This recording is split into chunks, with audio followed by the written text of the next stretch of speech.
Hello everyone, welcome to Options with Doug, streaming live on Monday and Wednesday at 1:30 p.m. Eastern Time on Bookmap Discord and the Bookmap YouTube channel. Before I get started, I need to go through the disclosures.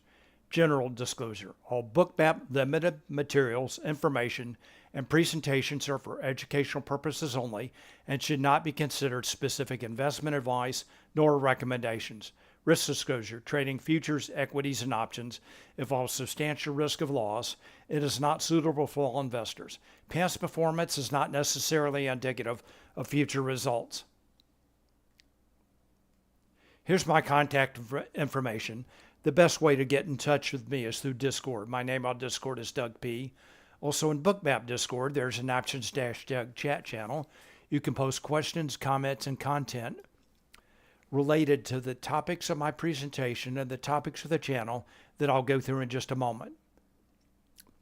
I'm also on X. My name there is @DougPless. Here are the key tenets to my approach to trading. I believe that options trades and market maker hedging activity are key drivers of price in many stocks and futures. That certainly applies to the large cap tech stocks like the Magnificent Seven stocks, as well as the equity index futures like the S&P 500 and the NASDAQ 100, and also the Russell 2000, which I'm going to take a look at today. And for the S&P 500, SPX is the underlying index. SPY is the ETF version of that index, and the ES futures contract is a derivative of SPX. And when traders buy and sell puts and calls in SPX and SPY, market makers take the opposite side of those trades and they hedge their delta exposure with ES futures. And for the NASDAQ 100, NDX is the underlying index. QQQ is the much more liquid ETF version of that index, and the NQ futures contract is a derivative of NDX. And just like the S&P 500, when traders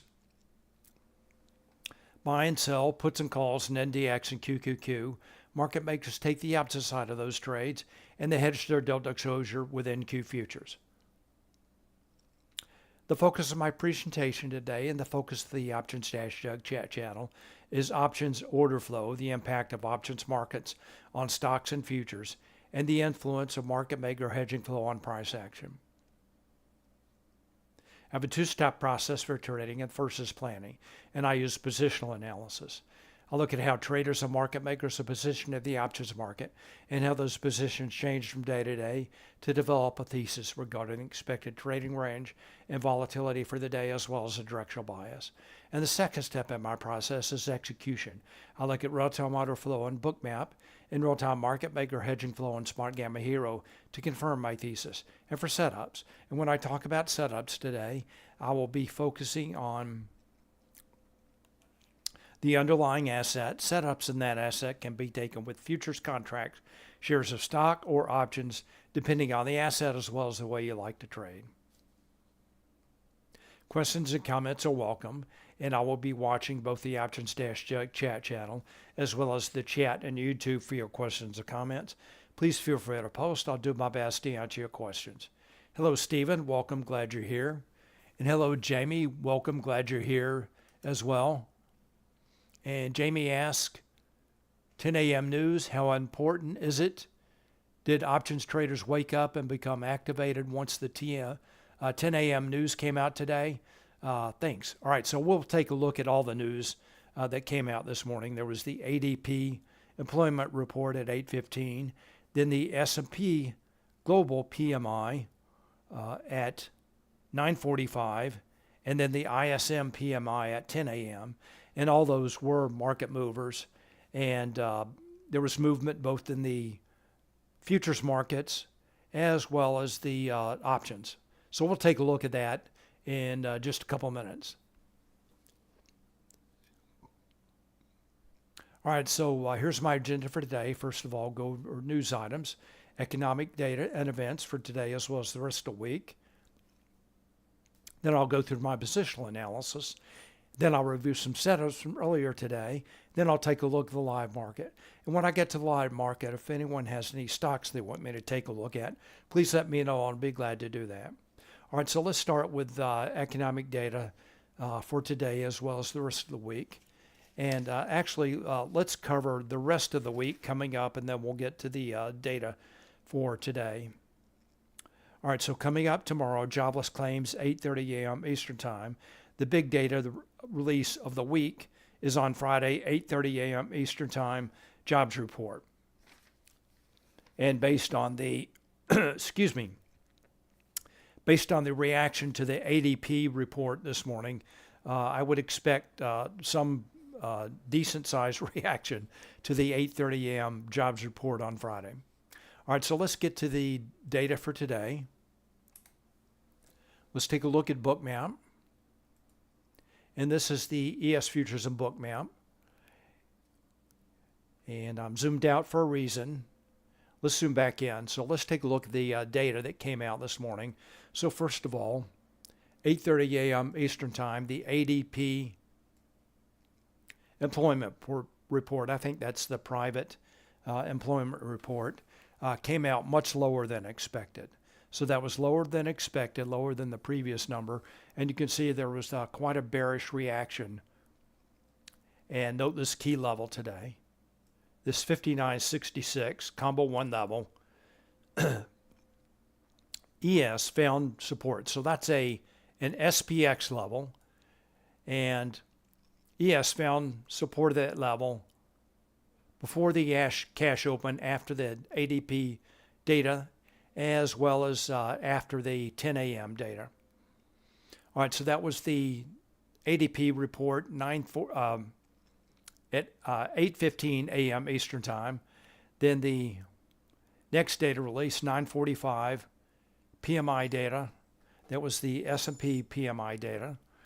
Bearish reaction to that. That did come out greater than expected, also greater than the previous number. And then 10 a.m. data, more bearish reaction, again right down to that 59.66 level. And that, the ISM PMI data, that was services PMI, came in. And let me check that real quick. I think that was actually greater than expected.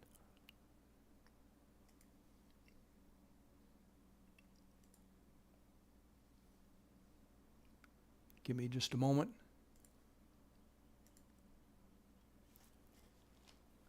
No, that was actually less than expected. All right, so the global PMI, 945 PMI data, came in greater than expected, greater than the previous number. And then the services PMI that came out at 10 a.m. was less than expected, less than the previous number, and then also less than 50, indicating contraction. And that is the services PMI, which is a big part of the economy.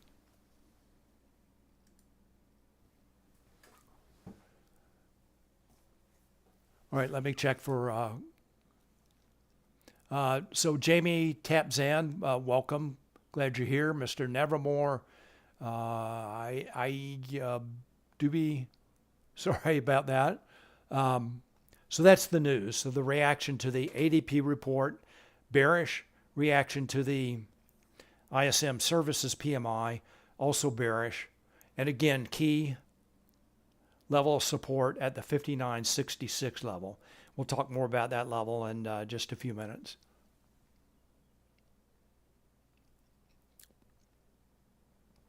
And let's see, IG Doobie asked about he uses Bookmap. How can I replicate your settings? I suggest joining Bookmap Discord, and you can ask in there. And if you want more details, I do offer one-on-one mentoring, so I can help you get Bookmap set up. All right, so that is the data. Again, remember, jobs report on Friday. All right, so let's move on to positional analysis now. So again, I have talked about the key support level at 59.66. That was also support before the cash open, overnight hours.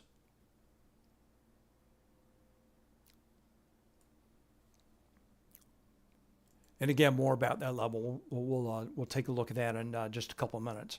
All right, then so that 59.66 on the downside, again, that is an SPX level. And then on the upside, the ES 6000 level, and you can see there are a lot of sellers there. This is the heat map and Bookmap showing quite a number of limit sell orders at that level. All right, so that's the range for today. SPX 5966 on the downside and ES 6000 on the upside. And note there is a difference in price between ES and SPX. Right now it's about 9 points. So I'm showing SPX 5966 at ES 5975. All right, so before I go into this chart a little bit more, let's step back. Let's take a look at a higher time frame. I'm going to go to the SPX, the underlying index, 1 day, 1 hour chart. And what this is showing, again, well, 1 year, 1 day worth of data. This is the 512 gap, May 12th gap after the China news that came out over the weekend. And then the support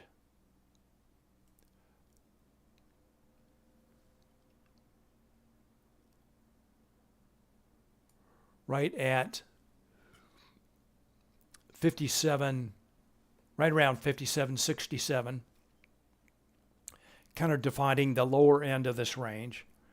And the upper end, SPX, has broken out above that range today. So let's take a look at that now.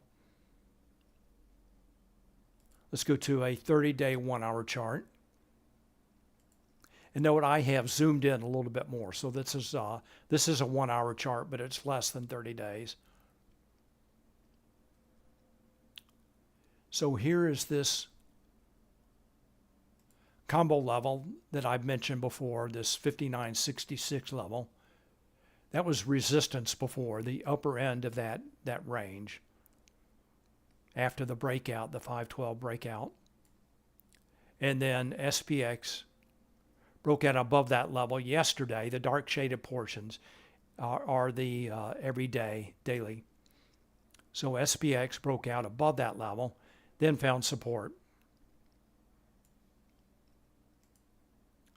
All right, so let's take a look at the expected moves first on this level. Then we'll get to the Spotgamma levels.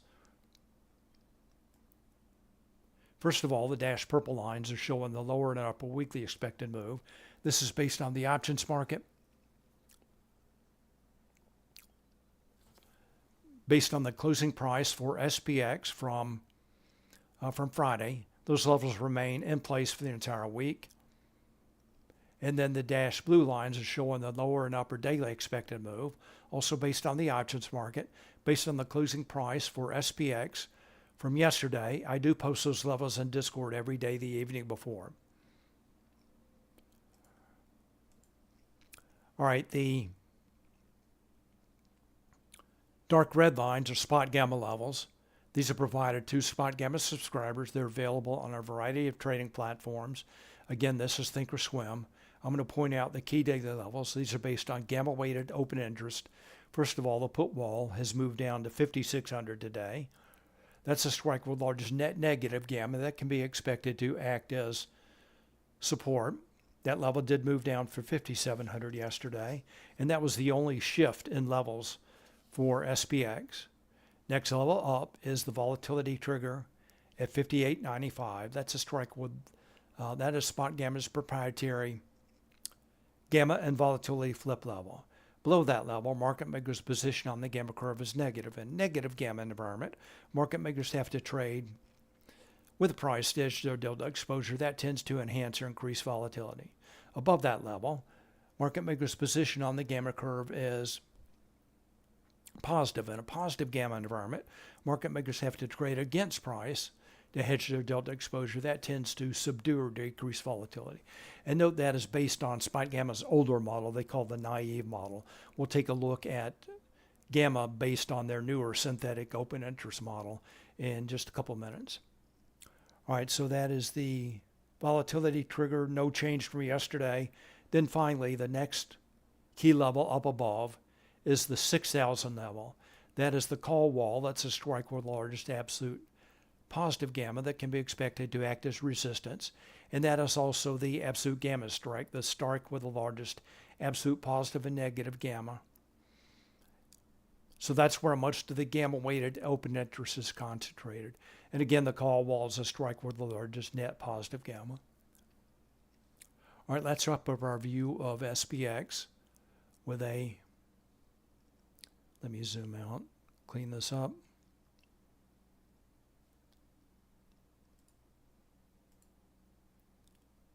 All right, let's wrap up our view of SPX with a 1-minute chart. So this is data starting from Friday. You can see the mechanical uptrend that began on Friday,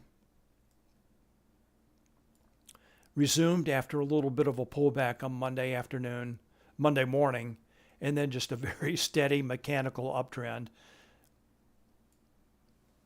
up to about 59.80, and now SPX is chopping up and down around this level. So again, the dark shaded portions are the regular trading hours.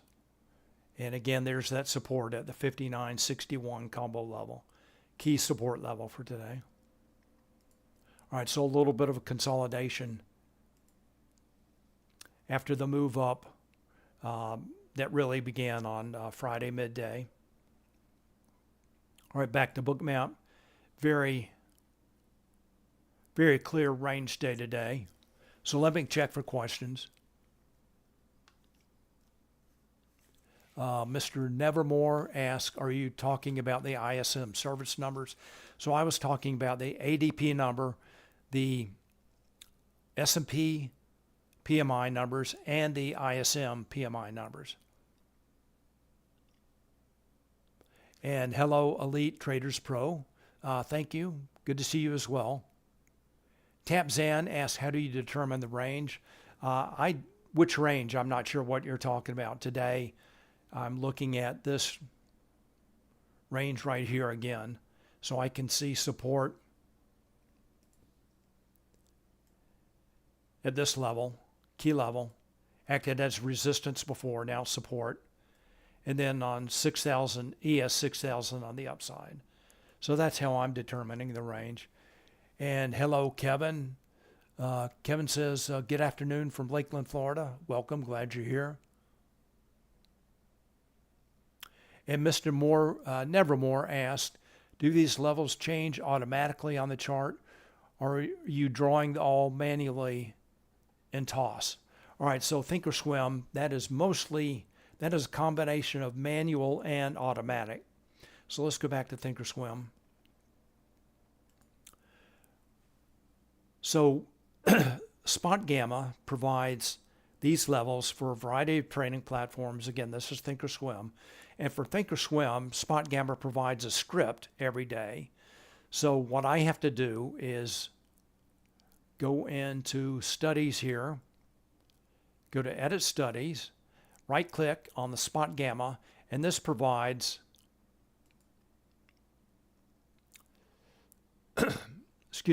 this provides Spotgamma levels for a variety of instruments. Here you can see SPX, QQQ, NDX, IWM, RUT, SPY, ES. So with one script, I get levels for all those instruments. So what I have to do every morning, I delete all of this data. I have copied the new script. It's updated daily. Paste it in here. It takes about 30 seconds. Paste it in, apply, hit OK, and I've got the script for today for all of those instruments in Thinkorswim. So that's how Thinkorswim, that's how I do how I use the Thinkorswim script. So it takes less than a minute to update the Spotgamma levels for all those instruments.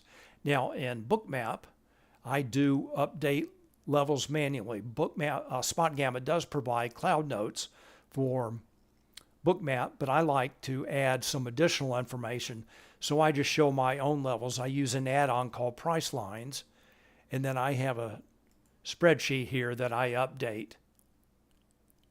So here I'm showing the SPX levels using the index relationships that I post in Discord every day. So again, the index relationship for ES to SPX is right around 9 points today. So I'm showing, let's say right there, this is the call wall absolute gamma strike, SPX. Call wall absolute gamma strike. I'm showing that at ES 6009 to account for that offset. All right, so that's how I get levels on all my charts. Thinkorswim and in Bookmap.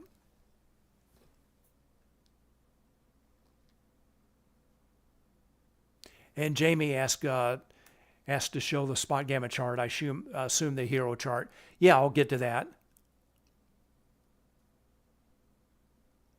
And GD, good afternoon. Welcome. Glad you're here.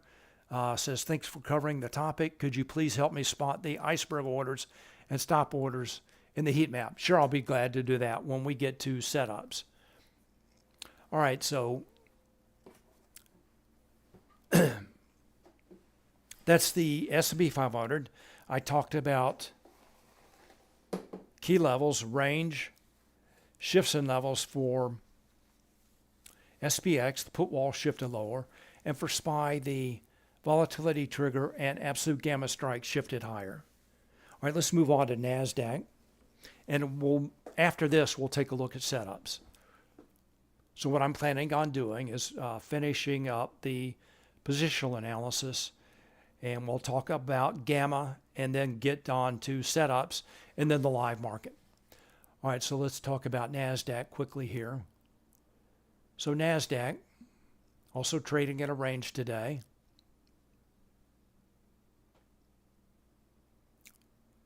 And on the downside, QQQ 526 acting as support. And this cluster of levels up above, that is a combo level and a QQQ round number, as well as the upper weekly expected move for NQ. And note NQ does a good job of respecting those weekly and daily expected moves. All right, so let's take a look at the underlying index charts for NASDAQ. Let's start with NDX. So NDX, there are a couple of Spotgamma levels in play for today. That is the 700, that's a large Gamma 4 level. Right here, and then a combo level up above that, but not providing clear support and resistance.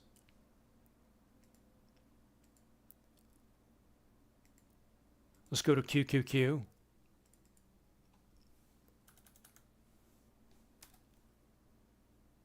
QQQ, there's that 526 level this morning that acted as support, but no Spotgamma levels in play for QQQ. All right, shifts and levels for NASDAQ. For NDX, volatility trigger shifted lower, put wall shifted higher. Put wall is actually higher than the call wall now. That's for NDX, and that happens from time to time at NDX. And then for QQQ, the volatility trigger and call wall shifted higher. So the call wall is up at 530 now. So that's the next level up for QQQ, call wall at 530.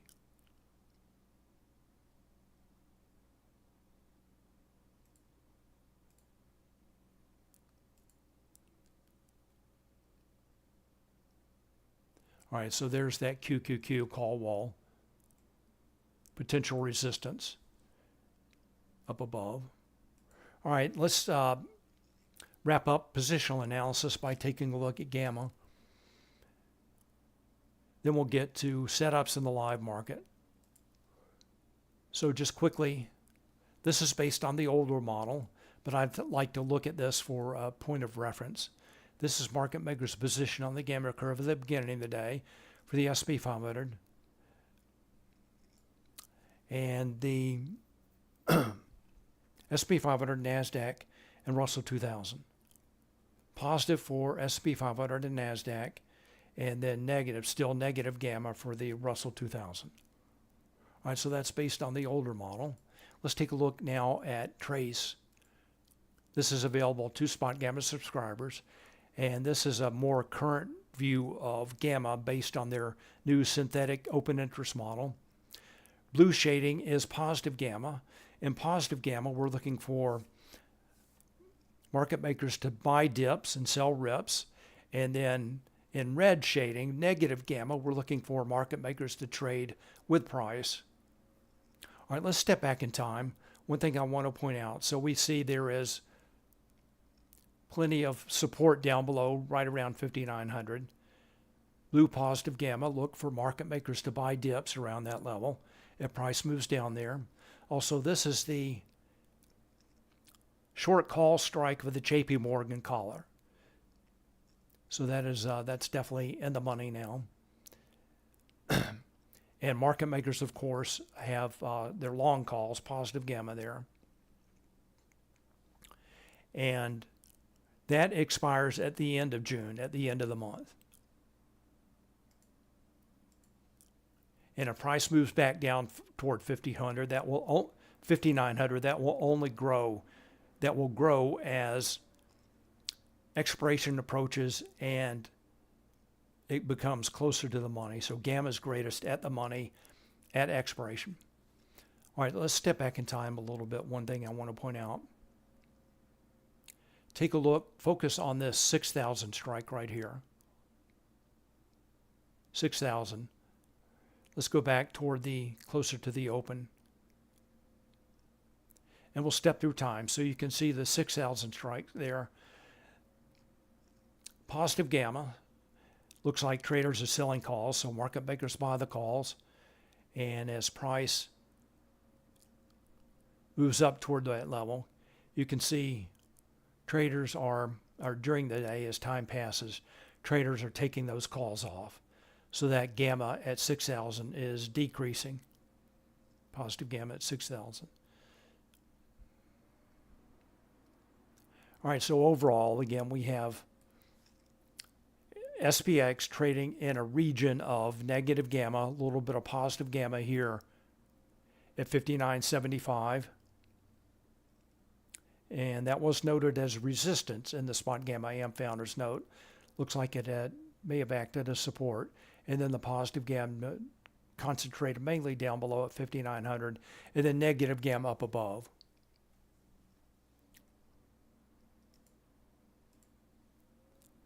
All right, so let's move on. Let's take a look at some setups now.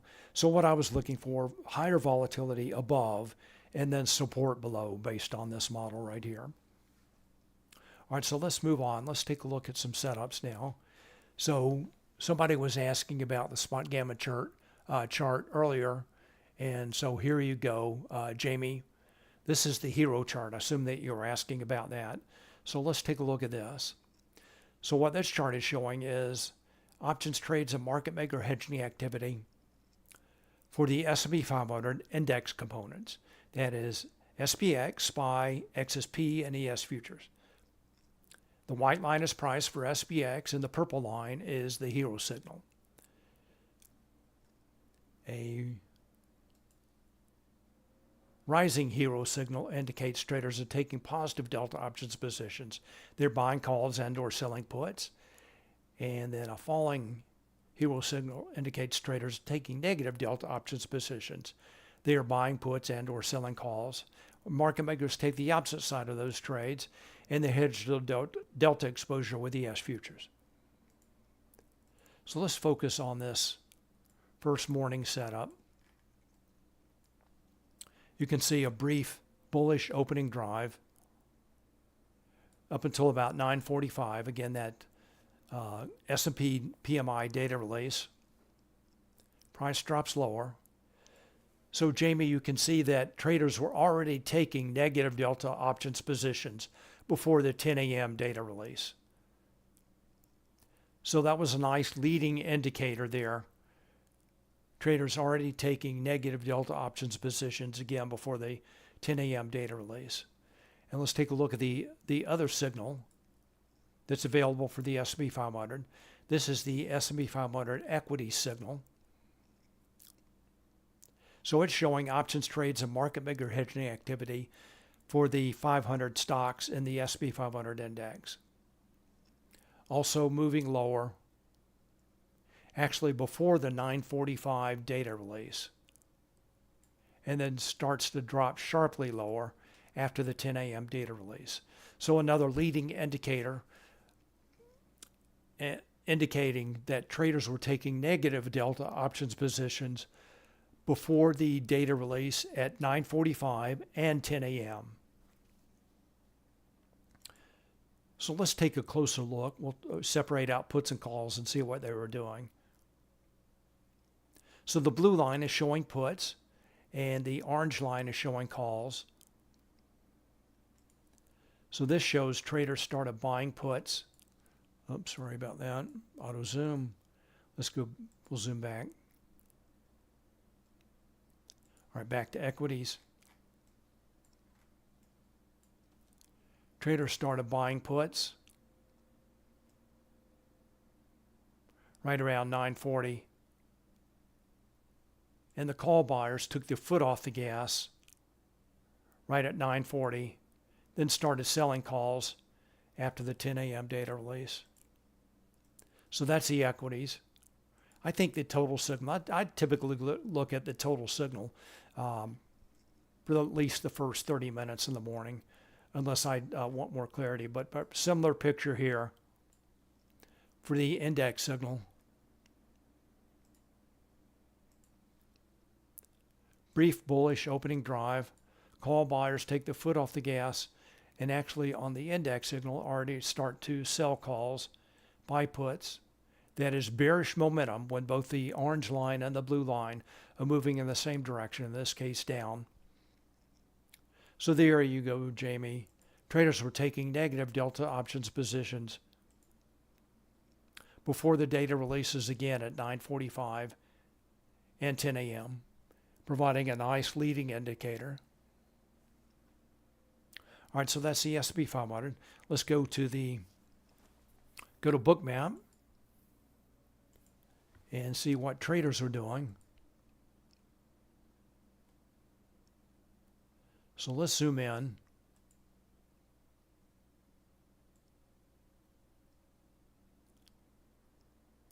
We'll go about 9:30 to 12:30.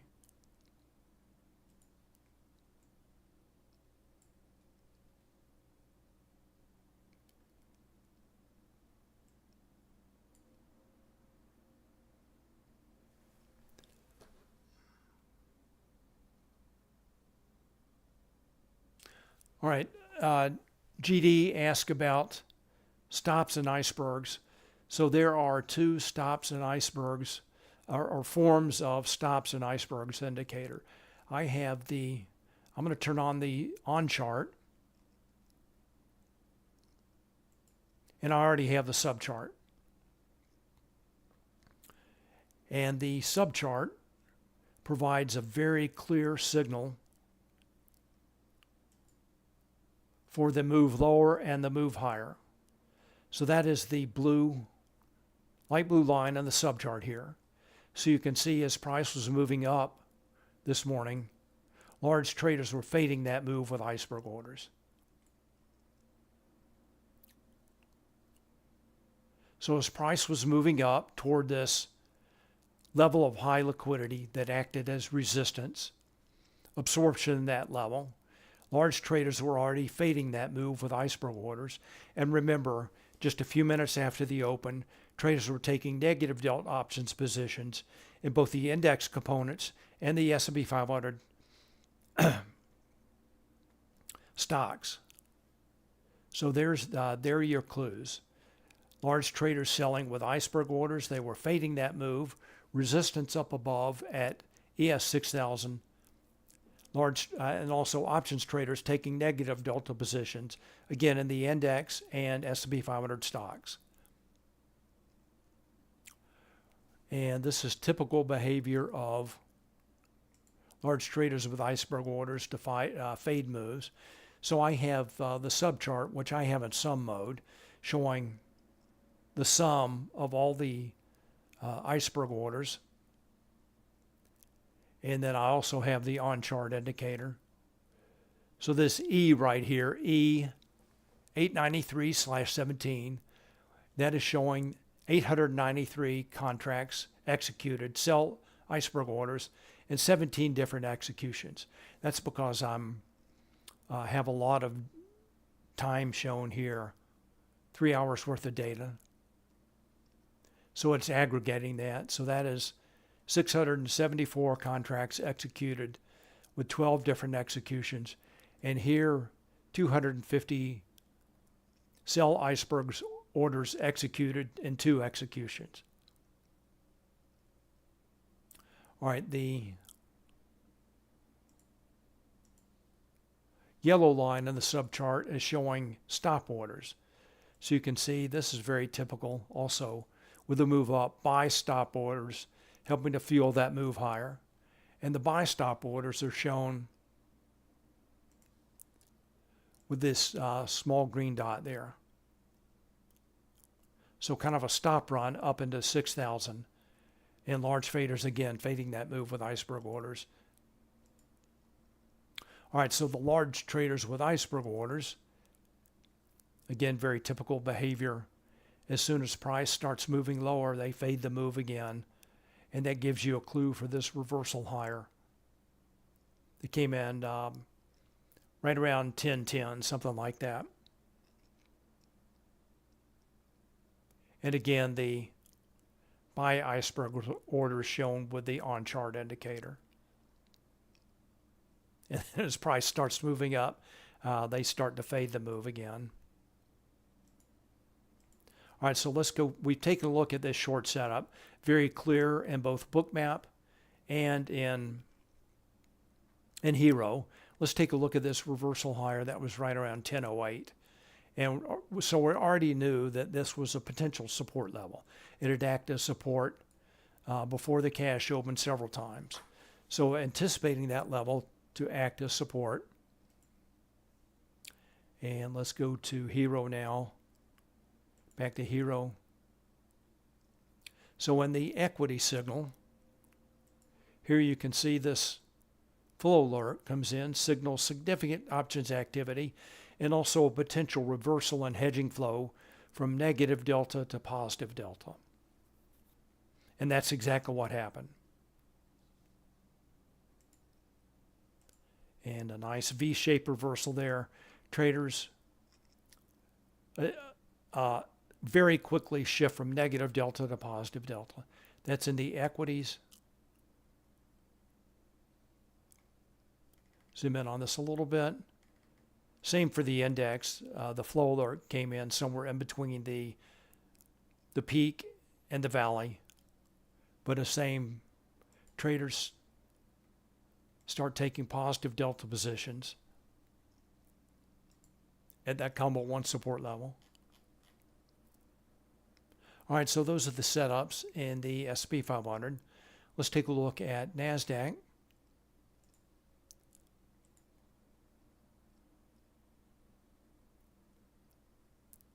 So NASDAQ, similar behavior, large traders with iceberg orders, baiting that move higher and fading the move lower. Yellow line showing stop orders, fueling the move higher, fueling the move lower.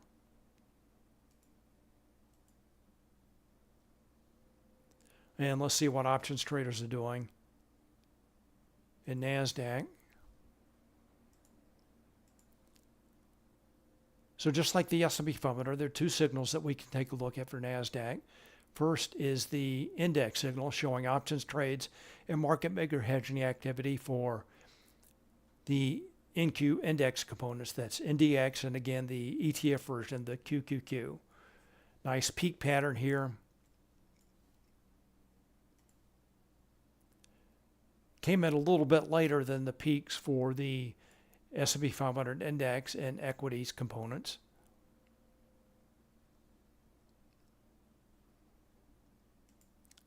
Let's take a look at the Mag 7 signal. So what this chart is showing is options trades and market maker hedging activity for the stocks known as the Magnificent Seven: Apple, Amazon, Google, Meta, Microsoft, Nvidia, Tesla. Those stocks make up a very large component of the NASDAQ.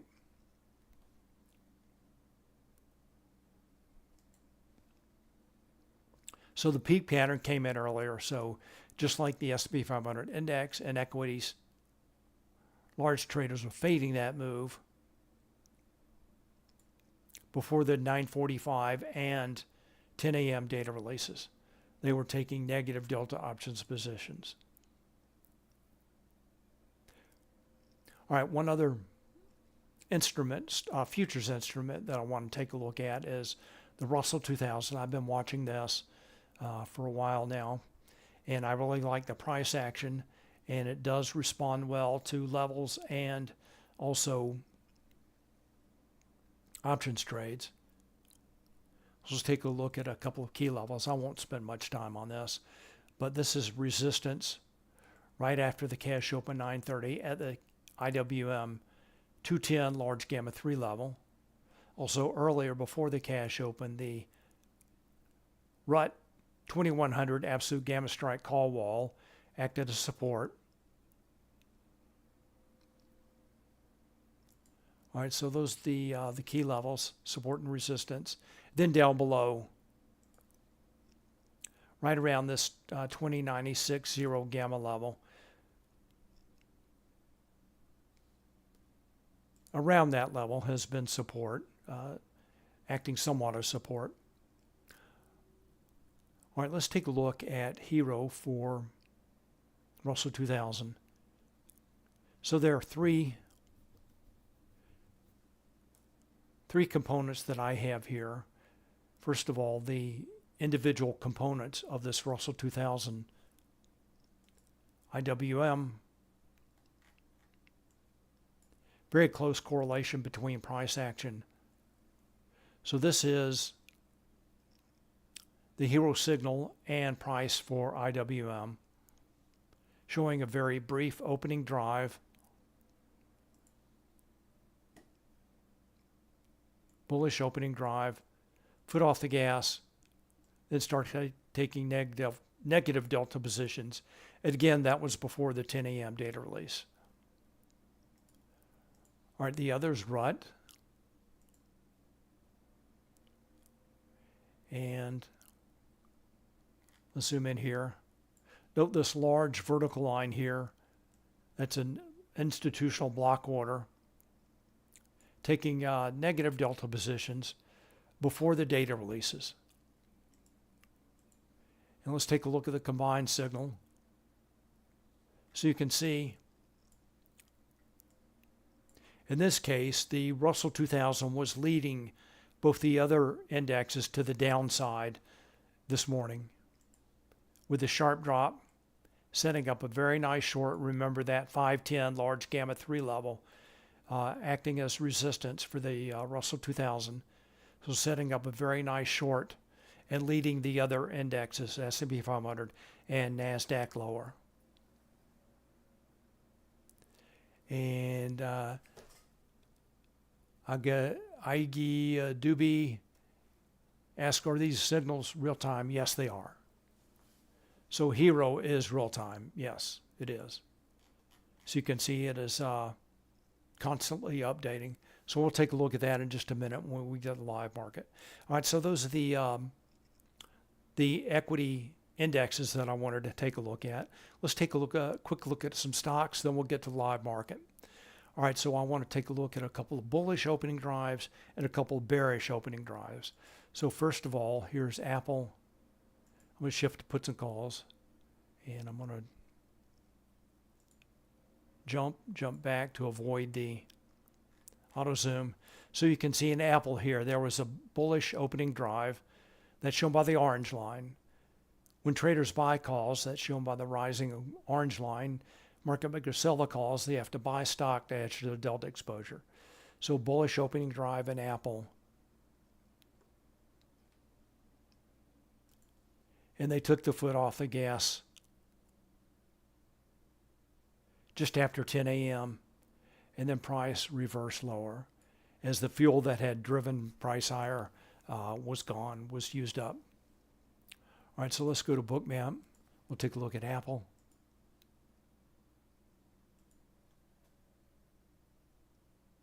There's that bullish opening drive. Foot off the gas. Limit sell orders at 206 were consumed. Aggressive sellers start to come in. That's shown by the magenta volume dots. And price moves lower.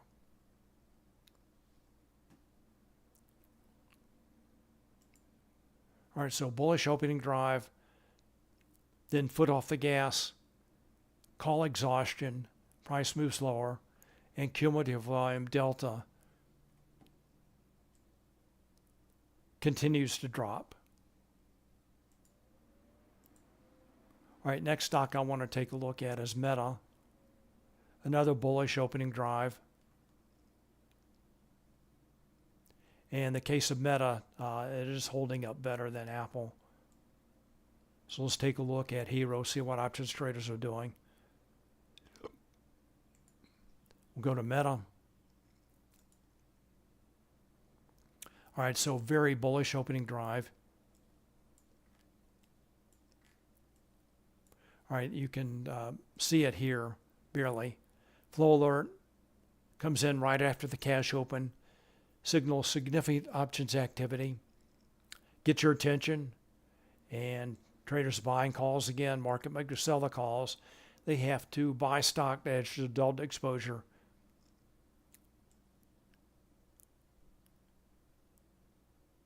So very bullish for the first 10 minutes.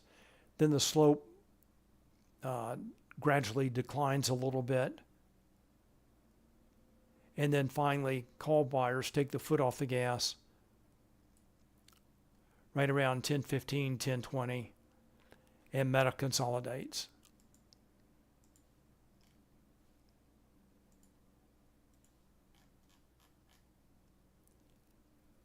All right, so Meta is really kind of held close to its highs today. All right, back to Bookmap. All right, so those are two bullish opening drives. Meta holding up a little bit better than Apple. All right, let's take a look at a couple stocks with bearish opening drives. A couple of market darlings here. First is Tesla. Very nice short this morning. Short from the open.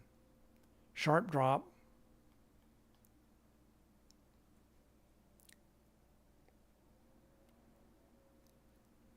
And let's see what options traders are doing. Go to Tesla. So this is showing from the open, traders are selling calls and buying puts. Calls again, the orange line, blue line showing puts. So that is a bearish opening drive and bearish momentum when both the blue line and orange line are moving in the same direction down. And pretty similar to Meta, except the opposite direction. Call sellers, put buyers take the foot off the gas, and Tesla's consolidating. So again, all right, so also there was a flow alert that came in just after the cash open. So just kind of the inverse of Meta, except traders were buying puts as well as selling calls. So flow alert, bearish opening drive, bearish momentum, and then exhaustion, options traders exhaustion about 10:15, and Tesla consolidates. All right, last stock, Palantir. Very similar to Tesla. Flow alert. Bearish opening drive, bearish momentum. Options trader take the foot off the gas. Looks like they may have started selling a few puts. Let's go to Bookmap, go to Palantir.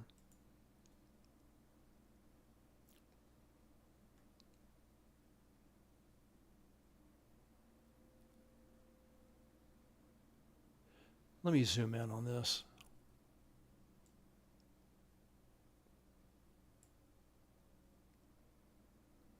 All right, so there were several opportunities to get in on this drop. In the subchart here, I have the cumulative volume delta. That's the magenta line that's falling. Traders overall net selling, cumulative volume delta negative. Then also the market pulse price change indicator. That is this oscillator. And the way I use this, I like to look for extremes to indicate deeper pullbacks for shorts. So in the case of this downtrend, I'm looking for the extremes for pullbacks for short entries. And especially looking at these, the bright green is the threshold level, the 70% level, indicating deeper pullbacks, good entry points for short.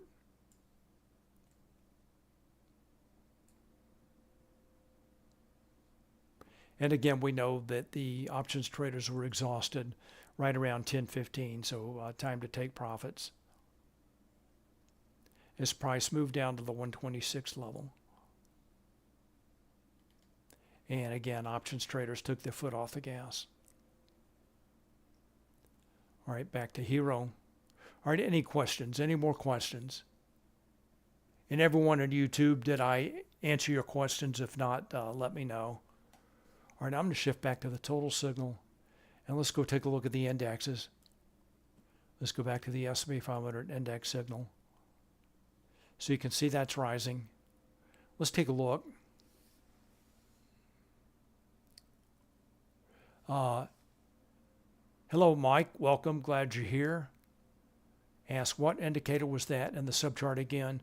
Are you talking about for Palantir? That was the market pulse price change indicator. Let me go back to Bookmap. Go back to Palantir. Turn that off. All right, so that is the market pulse price change. So with market pulse, there are a number of algorithms available. And we can see here, these are all the algorithms available. And I like price change. I think it works well. And that is free, market pulse price change. And if you want to have access to all these other algorithms, you need to subscribe to the MBO bundle or the market pulse market pulse price change. That's both available in the Bookmap marketplace. All right, so I hope that answers your question.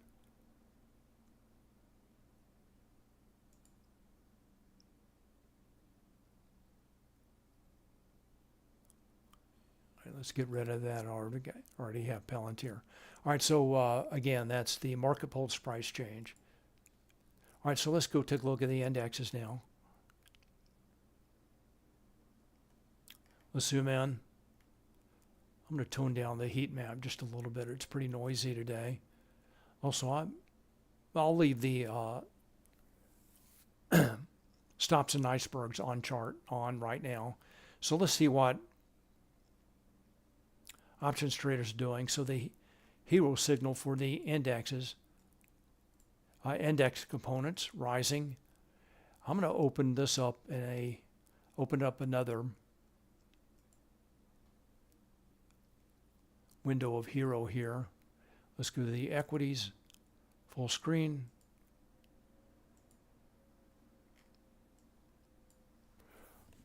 All right, back to the hero signal. One thing I meant to take a look at is, let's take a look and see how much of this is 0 DTE.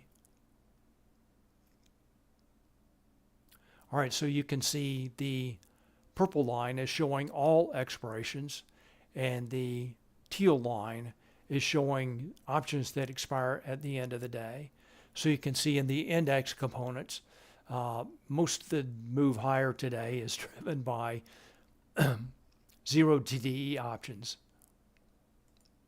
Separate out puts and calls. So the call green line now is showing 0 DTE calls. So that is all 0 DTE call buyers driving price. And then this lighter blue line, that is puts. So they're also selling 0 DTE puts.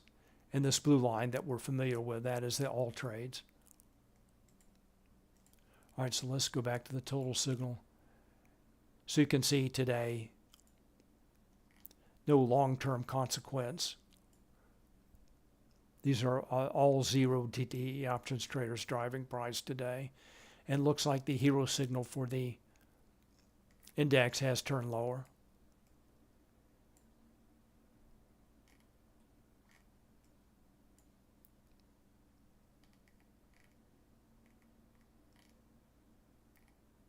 I'm going to refresh this. I got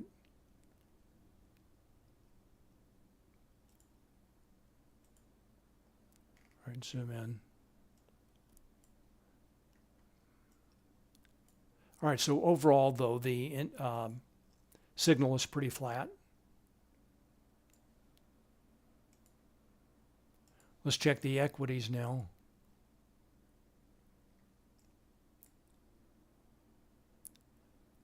All right, so equities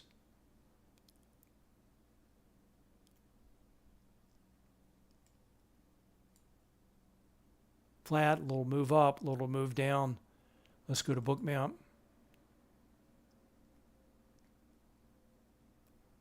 All right, so ES still trying to make its way up to the 6,000 liquidity.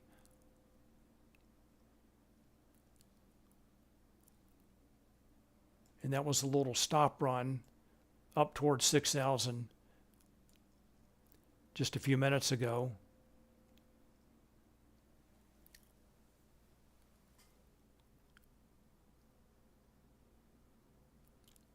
And IE Doobie asked, how can I sign up for a one-to-one to have this set up?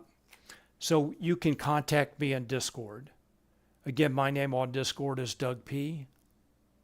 So just contact me on Discord and we can set that up. So let's go here.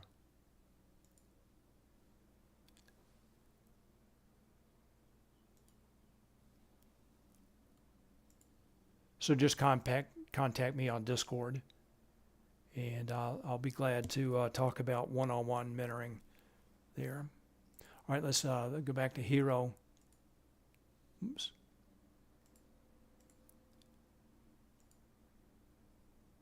All right, so the Hero signal for the index turning lower. Equities still pretty flat. Not a lot going on here. And I really don't like to trade this time of day. Maybe in the last hour there's a lot of movement, but things are pretty quiet now.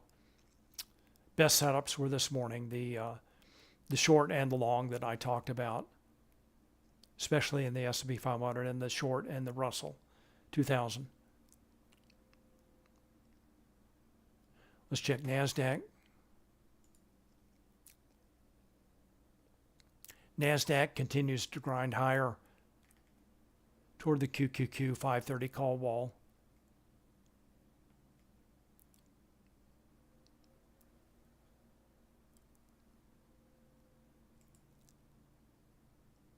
Let's check the Russell.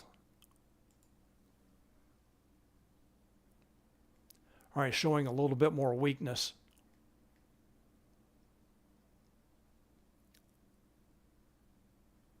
Making lower highs. Let's go check the hero signal for the Russell. Open up one more window here.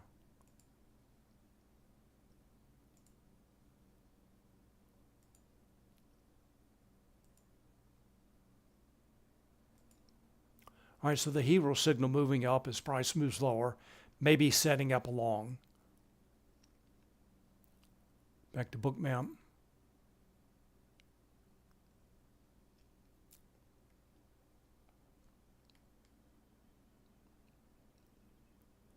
So now Russell 2000 has broken down below VWAP. That's a light blue line.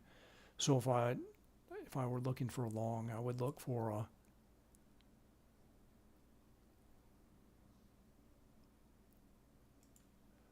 a trend break.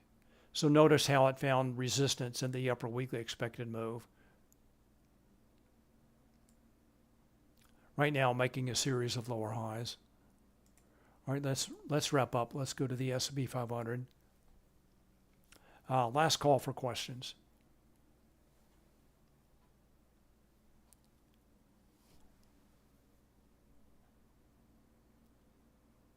Mike asked, I think you have point of control on the chart as well.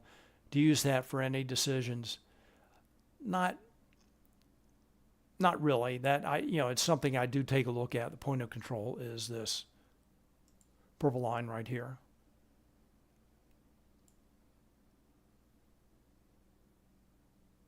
It looks like price did react at that level.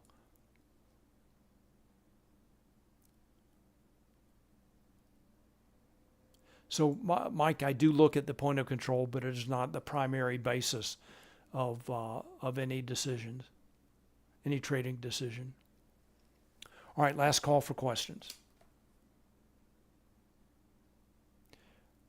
All right, everyone, thank you very much for watching. Thank you for your questions and comments, especially all of you on YouTube. Remember, jobs report on Friday, and that's it. Thank you for watching. Thanks for your questions and comments. Have a great afternoon, and I will see you next Monday. Thanks. Bye.